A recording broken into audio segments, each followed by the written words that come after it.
Baada ya agizo la Rais wa Jamhuri ya Muungano wa Tanzania Dr. Samia Suluhu Hassan alilolitoa ndani ya siku 100 zilizopita la kutilia mkazo katika kuleta tija ya malezi ya watoto katika taifa, huku tafiti zikionyesha watoto wengi hawawezi kufanya vitu timilifu. Akizungumza katika harambee ya ujenzi wa kituo cha huduma ya malezi ya watoto Masokoni mchana, Elizabeth Magiga ambaye ni mwenyekiti wa Bodi ya Taifa ya Malezi nchini, amesema watoto wengi wanaofika katika masoko na wazazi wao walikosa mahali salama pa kukaa ili kupata mahitaji muhimu ya ukuaji wao. Hivyo kwa kushirikiana na ofisi ya mbunge wa Mbeya, wameamua kuanza ujenzi wa kituo hicho katika soko la Mwanjelo, ambapo nia yao ni kila soko katika mkoa wa Mbeya kuwa na kituo hicho.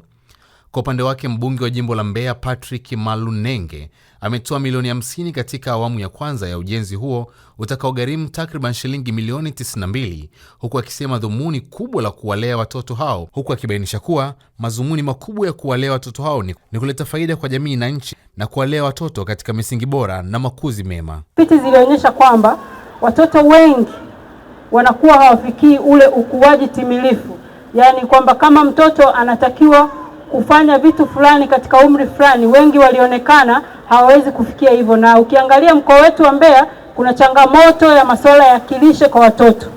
Tafiti zilionyesha kwamba watoto wengi wanaokuja kwenye masoko na wazazi wao walikosa mahali salama pa kukaa ili waweze kupata yale mahitaji muhimu ambayo yanaweza kusapoti ukuaji wao.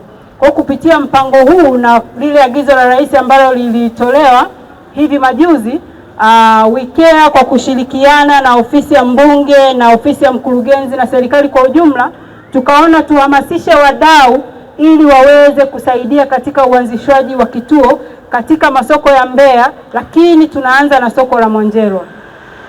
Kama ambavyo mnajua, wana soko la Mwanjelwa tulipitisha utafiti kutaka kujua maoni yenu ni nini juu ya uanzishwaji wa hichi kituo.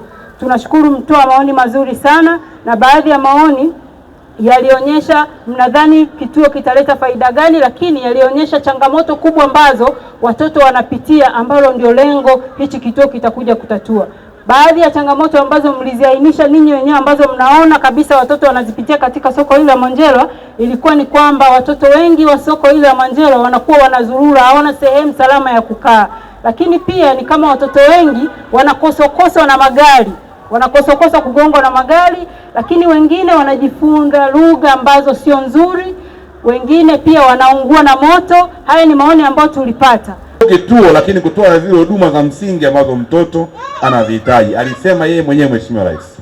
Lakini sambamba na hayo, wameongea mkurugenzi wa WICARE kwamba huu mpango tayari ulishakuwa umeshaanzishwa, mpango wa taifa kwa ajili ya malezi na makuzi ya watoto ambao Mheshimiwa Rais mwenyewe alizindua.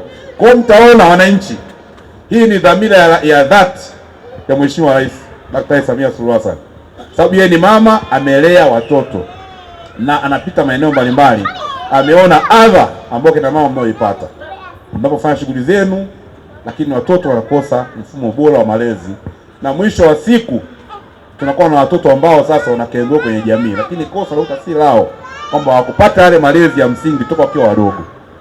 Sisi leo tuko hapa, tumesimama, ni viongozi, wengine wanafanya biashara za hapa sokoni, kwa sababu mlilelewa katika misingi bora na wazazi. Lakini leo ukimwacha mtoto anajelea mwenyewe holela mtaani, huyo mtoto ujue hata kuwa na faida kwako wewe mzazi, hata kuwa na faida kwa jamii, hata kuwa na faida kwa serikali. Ndio maana Daktari Samia Suluhu Hassan kwa makusudi ameona anataka kuturudisha kwenye msingi wa malezi, jinsi tulivyolelewa sisi, na sisi tuwalee watoto wetu. Ndio maana kaanzisha ule mpango pale wa taifa, na huo mpango unaratibiwa nchi nzima.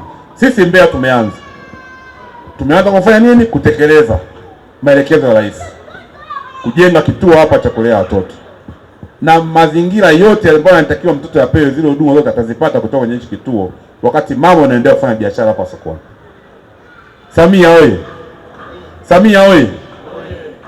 Sasa ndugu zangu, huu mpango umeshirikisha wadau wengi, na jambo hili kama alivyoongea mkurugenzi wa WICARE si jambo la mbunge au la mtu binafsi. Mwisho wa siku kituo kikijengwa, nyinyi wenyewe wana soko la Mwanjelwa na wananchi na wadau ndio mtakao kuwa wamiliki wa hicho kituo, kwa maana shughuli za uendeshaji sisi tuna facilitate tu, tunashughulikia kisha hicho kituo kinatokea hapo, lakini wadau wakubwa watakao kushughulikia hicho kituo na kukiendesha na kutoa ushauri, mapendekezo, jinsi gani watoto walelewe pale, ni nyinyi wadau ambao ndio wafanya biashara wa Mwanjero na maeneo ya jirani. Sababu hichi kituo kitahudumia watu wa soko hili na watu wengine waliozunguka kwenye hili soko, sio nyinyi peke yenu. Kwa sababu kwa awali tuliongea na hawa kitakuwa na watoto wangapi tunaweza kubeba kwa mara moja? Hili jengo la awali litakuwa linaweza kuhudumia watoto 100 kwa mara moja. Kwa maana yake na watoto wengi na watapata malezi bora na uhakika watakuwa na faida kwenye jamii. Kwa hiyo niwashukuru sana wadau mlioshiriki. WeCare, halmashauri kwa maana jiji mko hapa, mnipelekee salamu. Mkurugenzi wa jiji ameplay part kubwa sana na madiwani wake, kwa sababu wao ndio walipitisha kutupa eneo hapa. Kwa hiyo mnifikishie salamu kwa mkurugenzi wa jiji. Tunamshukuru sana kwa jinsi alivyoshiriki, hakutukwamisha sehemu hata moja. Lakini meya wetu wa jiji, lakini na madiwani wote wa jiji la Mbeya wameshiriki kwa moja kwa moja kuhakikisha kwamba hili jambo linatokea, na tunawakilishi hapa wa madiwani. Kwa hiyo nawashukuruni sana jamani. Lakini leo tuleta hapa ndugu yangu ni kuzindua rasmi huu mpango. Tuliambiwa kwenye bajeti ya awali kujenga hichi kituo kinahitaji milioni 92. Ni jengo moja, lakini tumeenda mbali zaidi. Tumesema ni vizuri hili jengo likawa kubwa, lisichukue watoto 100 tu, liende zaidi, ikiwezekana hata ichukue watoto 200 hata 300. Tukasema kwa jengo la awali ambalo litakuwa ni la chini, tumepata BOQ yake na gharama ya milioni 92. Lakini maana yake likiendelea juu, tutajenga na ghorofa ya juu, ile basement ya chini lazima iangalie na jengo litakaoendelea juu. Kwa maana yake tutakuwa na watoto zaidi, na kuchukua watoto zaidi ya 200. Kwa hiyo tutapata tena bajeti nyingine ya juu. Lakini kwa jengo la chini ambalo tunataka lianze kutoa huduma kwa watoto ni milioni 92. BOQ zipo ziletwa kwenye ofisi ya mbunge, kwa sababu mimi ndio muasisi, na ameongea hapa diwani Mwakibomba kwamba wakati mimi napita naomba kula humu ndani niliwakuta watoto. Mama mtoto mmoja kambeba mgongoni, mwingine yuko chini. Na nikamuuliza, kwa nini umekuja na watoto sokoni? Mama anasema, sina mdada wa kumwachia watoto nyumbani, watoto wangu wapo shuleni. Lakini hakuna mzazi sasa hivi anayekubali mtoto wake afanye kazi ya kulea watoto nyumbani badala ya kumpeleka shule. Sababu serikali ya Chama cha Mapinduzi chini ya Daktari Samia Suluhu Hassan inatoa elimu bila ada.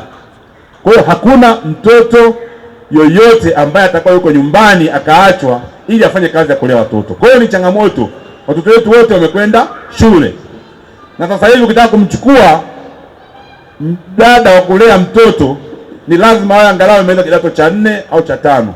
Kwa pia hata kumlipa lazima umlipe kama msomi. Kwa maana yake gharama zitakuwa kubwa. Aliongea mama mmoja hapo kwenye mabanda na nilipiga naye picha akiwa na mwanae. Sijui yuko wapi mama. Yuko hapa? Hayupo? Alinieleza hizo sababu, nikaona kumbe kuna jukumu la msingi na la maksudi kutengeneza kituo hapa cha kulelea watoto. Na hii nikasema wakati wa kampeni zangu itakuwa ni masoko yote